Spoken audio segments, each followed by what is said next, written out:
A ver, piensen en esto.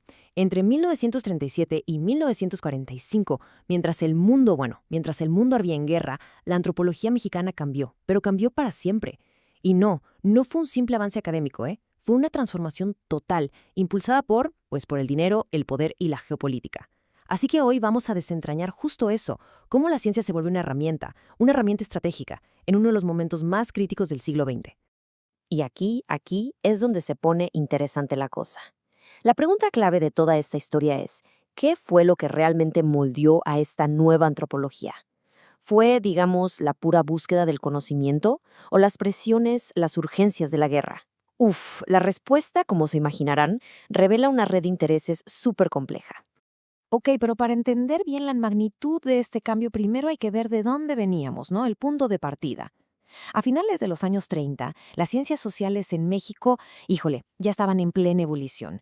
Estaban viviendo su propia transición interna. Y esto, ojo, mucho antes de que la guerra siquiera tocara la puerta. Y es que el cambio fue de verdad radical.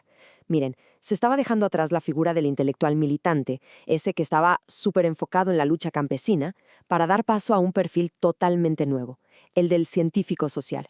El objetivo ya no era el activismo político así, de frente, sino un análisis más objetivo, más institucional. Y el foco se movió. Ahora estaba centrado en lo que llamaban la cuestión indígena.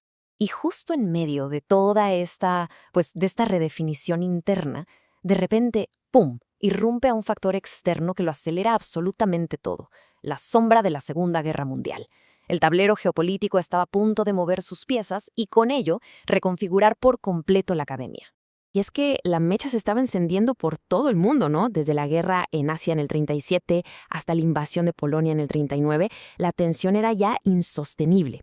Y fíjense, aunque Estados Unidos todavía no había entrado formalmente a la guerra, sus estrategas ya estaban viendo con bastante nerviosismo lo que pasaba en el resto del planeta. Y aquí, justo aquí, está la clave de todo. La gran preocupación de Washington era América Latina. Tenía el miedo de que la propaganda fascista, la propaganda nazi, ganara terreno en la región. Y de repente, de un día para otro, las universidades, los libros, las ideas, todo eso se convirtió en un frente de batalla, uno tan importante como cualquier otro.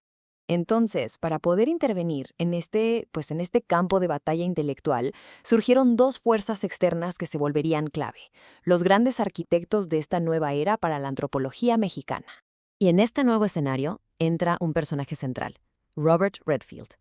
Él era un antropólogo de la Universidad de Chicago. Y ojo, no era ningún improvisado, ¿eh? Ya había hecho investigaciones en México, conocía el terreno, a la gente, y justo eso lo convirtió en el puente perfecto, la conexión ideal entre los intereses de Estados Unidos y la Academia Mexicana. Su influencia creció tanto, pero tanto, que una fuente lo describe de una manera muy clara. Dice que se convirtió, si no en el padrino de la antropología mexicana, sí en uno de sus más poderosos operadores. O sea, su palabra podía abrir o cerrar puertas, podía conseguir fondos, podía definir carreras enteras, así de fuerte. Pero claro, para que toda esta operación funcionara hacía falta algo que es, crucial, dinero. Y ese poder financiero vino de la Fundación Rockefeller. Ellos fueron los que pusieron los fondos para hacer realidad este ambicioso proyecto de transformación. Y el mecanismo que usaron, fíjense, era bastante simple, pero súper efectivo. A ver, paso 1. Redfield identificaba a los académicos y a las instituciones más importantes en México. Paso 2. La Fundación Rockefeller soltaba el dinero para becas, para intercambios.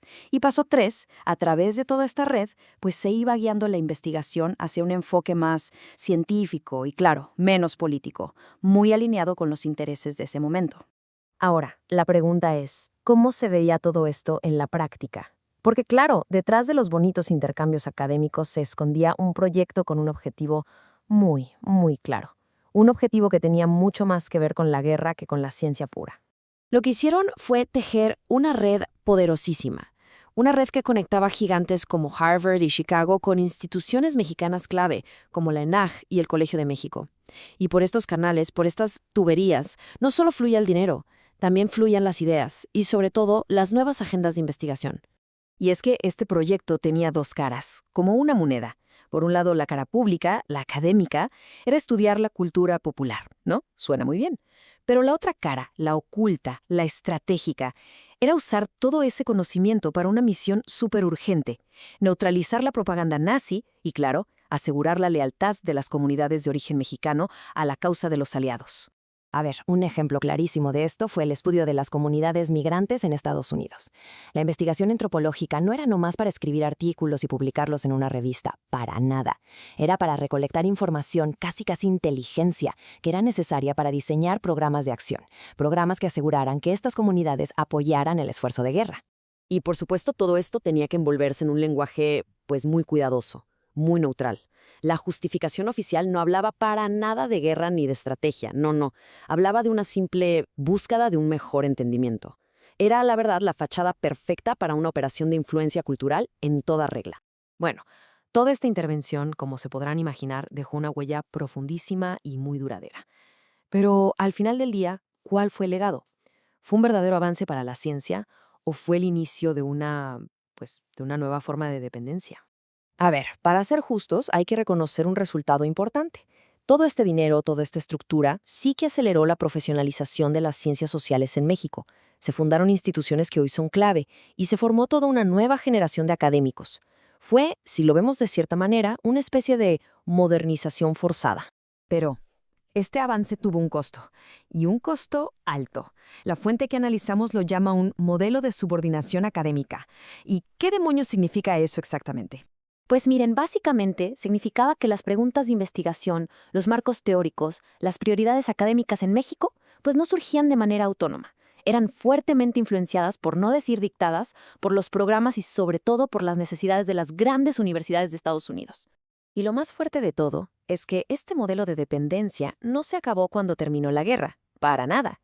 Lo que nació como una estrategia en tiempos de crisis, echó raíces profundas, se convirtió en la norma y terminó definiendo las relaciones académicas entre Estados Unidos y América Latina por décadas, hasta bien entrados los años 70.